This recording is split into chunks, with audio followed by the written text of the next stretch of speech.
ಬ್ಯಾಂಕಿನ ಜವಾಬ್ದಾರಿ, ರಾಜ್ಯ ಸರ್ಕಾರ ಜವಾಬ್ದಾರಿ ಕೂಡಲೇ ಮಾಡಿದ್ರೆ ಬರುವಂತ ಆರ್ಥಿಕ ವರ್ಷದಲ್ಲಿಯೇ ನಮಗೆ ಡಿಸಿಸಿ ಬ್ಯಾಂಕ್ ಆದ್ರೆ ನಿಮ್ಗೆ ಹೆಚ್ಚಿನ ಲೋನ್ ಅನ್ನ ಕೊಡಕ್ ಸಾಧ್ಯ ಇದೆ.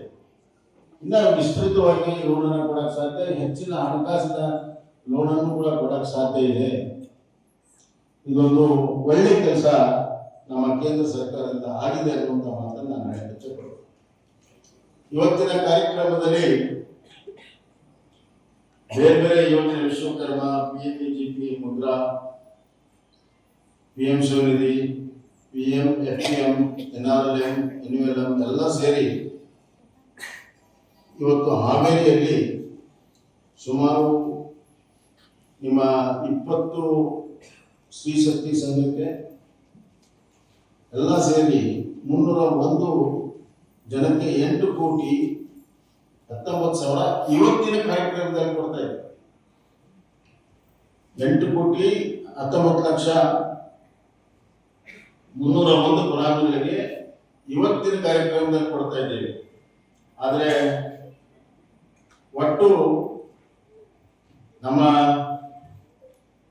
ಹಾವೇರಿ ಜಿಲ್ಲೆಯ ಎಲ್ಲ ಬ್ಯಾಂಕ್ಗಳ ನಿಂದ ನಮಗೆ ಈ ವರ್ಷ 9,809 ಕೋಟಿ ಕೊಡಬೇಕಂತಿತ್ತು.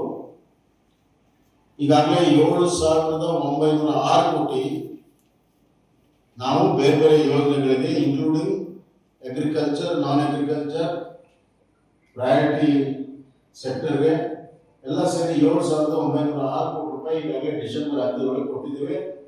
9,809 ಕೋಟಿ ರೂಪಾಯಿ ಇದೆ ಮಾರ್ಚ್ ಒಳಗೆ ಪೂರ್ಣ ಮಾಡ್ತಾರೆ. ಆಮೇಲೆ ಈ ಇನ್ಶೂರೆನ್ಸ್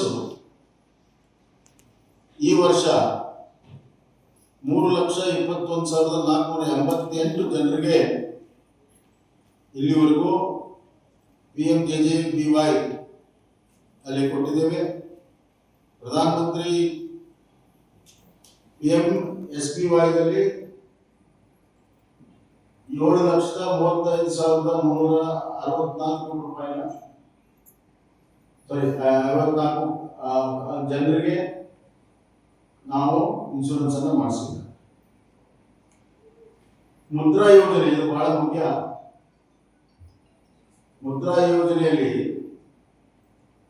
ಯಾಕಂದ್ರೆ ಉದ್ಯೋಗ ಸೃಷ್ಟಿ ಆಗುವಂತ ಯೋಜನೆ, ಅಭಿವೃದ್ಧಿಯಲ್ಲಿ 2 ಟೈಪ್ ಇದೆ.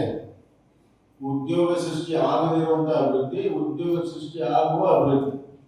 ಉದ್ಯೋಗ ಸೃಷ್ಟಿ ಆಗದ ಅಭಿವೃದ್ಧಿ ಅದು ಹಣವನ್ನು ಸಂಪಾದನೆ ಮಾಡುವುದು, ಶ್ರೀಮಂತರಿದ್ದರೂ ಶ್ರೀಮಂತರಾಗಬಹುದು.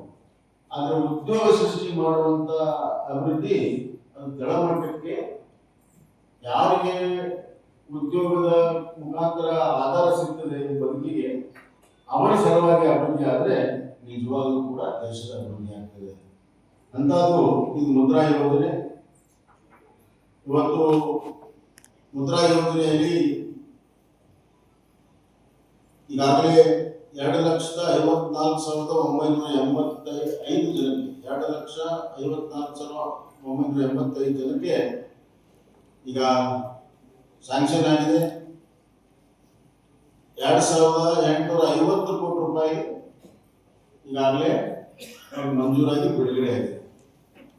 ಅಂದ್ರೆ 2 ಲಕ್ಷಕ್ಕಿಂತ ಹೆಚ್ಚು ಜನರಿಗೆ ಉದ್ಯೋಗ ಸೃಷ್ಟಿ ಮಾಡುವಂತ, ಅವ್ರು ಮತ್ತೆ ಇನ್ನೊಂದು 5 ಜನ 10 ಜನ ಉದ್ಯೋಗ ಸೃಷ್ಟಿ ಮಾಡುವಂತ ಯೋಜನೆ ಇದೆ. ಮುದ್ರಾ ಯೋಜನೆ ಬಹಳ ಮುಖ್ಯವಾಗಿರುವಂತ.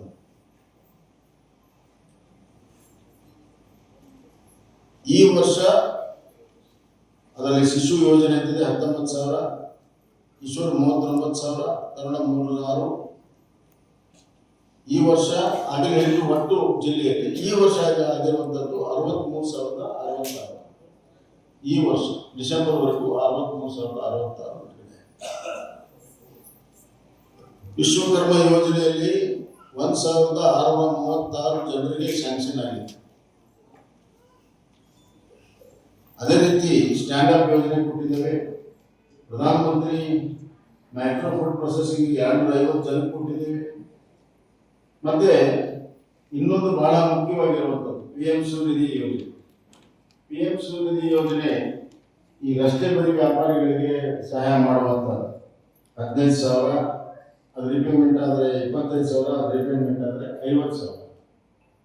ಇದು ಸುಮಾರು 11,000 ಅಪ್ಲಿಕೇಶನ್ ಬಂದಿತ್ತು. 10,249 ಅದನ್ನ ಸ್ಯಾಂಕ್ಷನ್ ಆಗಿದೆ.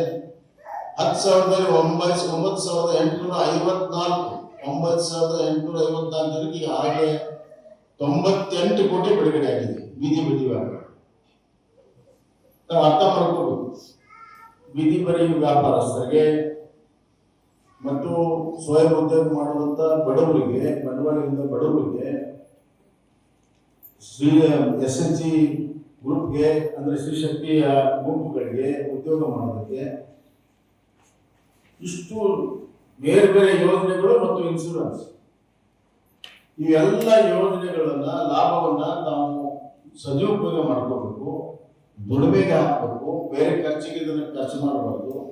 ದುಡಿಮೆ ಮಾಡಿ, ದುಡ್ಡನ್ನ ಹಾಕಿ ದುಡಿಮೆ ಮಾಡಿ ಅದನ್ನು ಹೆಚ್ಚಿಗೆ ಮಾಡಬೇಕು. ನಿಮ್ಮ ಬದುಕಿನಲ್ಲಿ ಒಳ್ಳೆಯ ದಿನಗಳನ್ನು ನಾವು ನೋಡಬೇಕು. ಸ್ವಾಭಿಮಾನದ ಬದುಕನ್ನು ಬದುಕಬೇಕು. ಇದರಲ್ಲಿ ಕೈ ಚಾಚದಂತೆ ಬದುಕಬೇಕು. ನಿಮ್ಮ ಮಕ್ಕಳಿಗೆ ಆರೋಗ್ಯ ಶಿಕ್ಷಣಕ್ಕೆ ಸಹಾಯ ಮಾಡಬೇಕು.